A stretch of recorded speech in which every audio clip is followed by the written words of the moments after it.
well-known Russian tycoon who amassed great wealth after the fall of the Soviet Union was found dead today in England. Boris Berezovsky was a close ally of former President Boris Yeltsin. In return for backing Yeltsin, he was able to buy former state assets at bargain prices. He also helped Vladimir Putin rise to power, but later had a falling out with Putin and moved to England. The circumstances of his death were unclear. Berezovsky was 67 years old.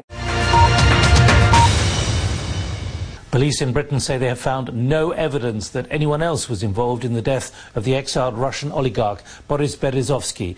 They're still investigating after his body was found in a bath at his house near London on Saturday.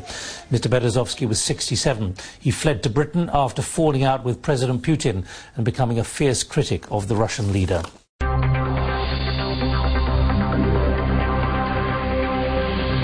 Inside this multi-million-pound mansion, specialist officers have been searching for chemical, biological or nuclear agents.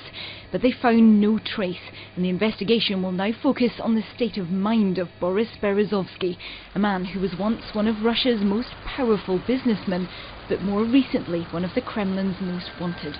Berezovsky built some very powerful enemies, mainly in the Kremlin. Putin absolutely hated and despised him, was almost obsessed with bringing him to justice or prosecuting him or getting rid of him in some way. And so that was his main enemy. But he had enemies commercially, politically, across the board. Life in exile had been comfortable for Boris Berezovsky. This was the standard of living he'd grown used to in the UK. But this house, the house where he was staying when he died, now belongs to his ex-wife.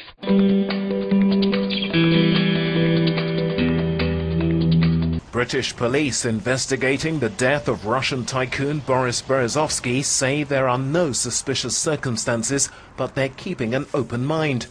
Detectives have found no evidence of chemical, biological or nuclear material, which has led some to speculate he may have taken his own life after losing costly legal battles.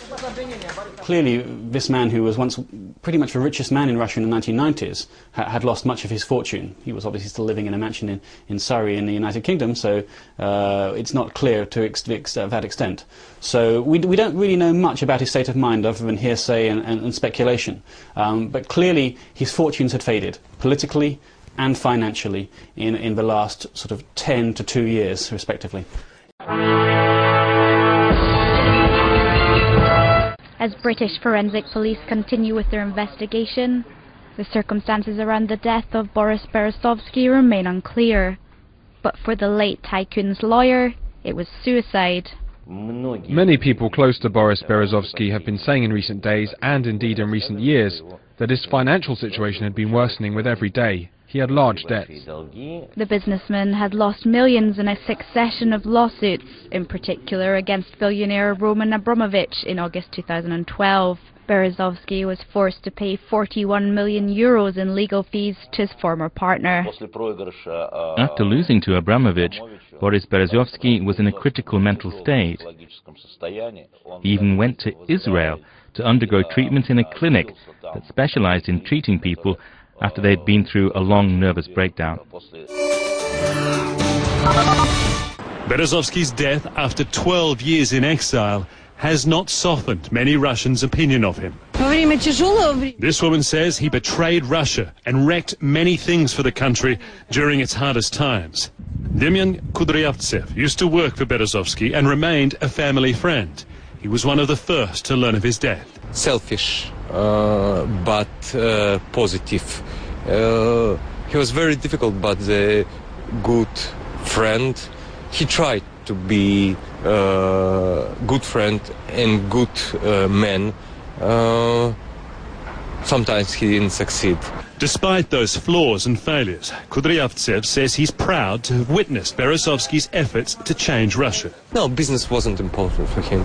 He related to the money, to the business, as resources to make changes. Kudryavtsev says his friend was unhappy and he was in financial trouble, but he wouldn't have harmed himself. And he says Boris Berezovsky had always hoped to someday return to Russia.